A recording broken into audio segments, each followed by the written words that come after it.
महायुती सरकारनं विधानसभा निवडणुकीपूर्वी शेतकऱ्यांना जी कर्जमाफीची आश्वासनं दिली होती त्याची पूर्तता न झाल्यामुळे आज शेतकरी कृती संघर्ष समितीच्या वतीनं बदनापूर शहरात रास्ता रोको आंदोलन करण्यात आले। यावेळी पदाधिकाऱ्यांनी सरकारच्या विरोधात जोरदार घोषणाबाजी करत निषेध व्यक्त केला।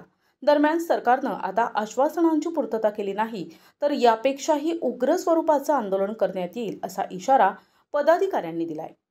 हे बघा, आतापर्यंत आम्हाला शांततेत राहायचं सांगितलं होतं। आम्ही शांततेच्या ठिकाणी हा रस्ता रोको केलेला आहे, परंतु आम्हाला या ठिकाणी हे जे काही निवेदन देऊन असे निवेदन आम्ही भरपूर दिले, परंतु त्याचा काही परिणाम होत नाही। आणि म्हणून या ठिकाणी आज जे काही निवेदन देणार आहे याची आम्हाला काय द्यायला पाहिजे?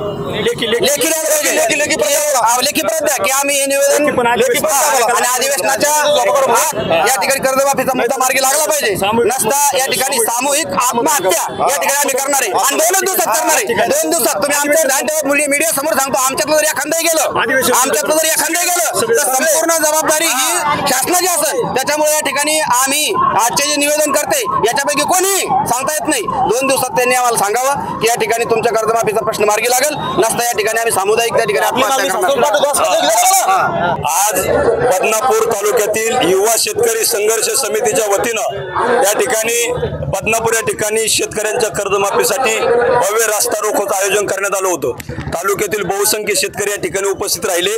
राज्याच्या मुख्यमंत्र्यांनी निवडणुकीच्या पूर्वी जे आश्वासन दिलं होतं, आम्ही संपूर्ण शेतकऱ्याला कर्जमाफी निवडणुकीच्या नंतर देऊ आणि त्यांचं सरकार पूर्ण बहुमतात आल्याच्या नंतर सुद्धा शेतकऱ्याला दिलेल्या आश्वासनाचा त्यांना पूर्णपणे विसर पडलेला आहे। या सरकारला शेतकऱ्याचा विसर पडला, कष्टकऱ्यांचा विसर पडला।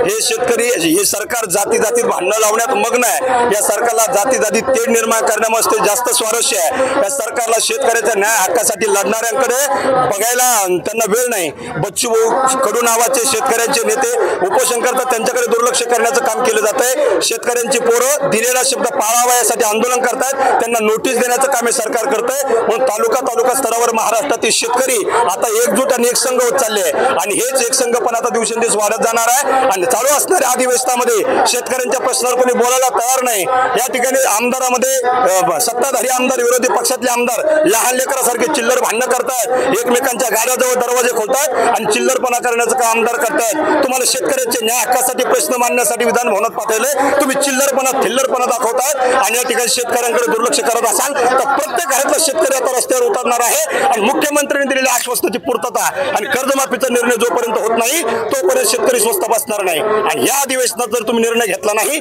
तर या अधिवेशन सरकारचं चालू आहे। या अधिवेशनामध्ये जे सरकारच्या बाबतीने अधिवेशन चालू आहे, या अधिवेशन चालवणाऱ्या सरकारला सुद्धा खुर्चीवर शेतकऱ्यांनी बसवलेलं आहे। शेतकऱ्याचे निर्णय घेऊ नका, खुर्चीवरून खाली कसं उतरायचं हे सुद्धा शेतकरी दाखवून दिल्याशिवाय राहणार नाही। जय जवान जय किसान। प्रतिनिधी किशोर शिरसाट, NTV न्यूज मराठी, बदनापूर, जालना।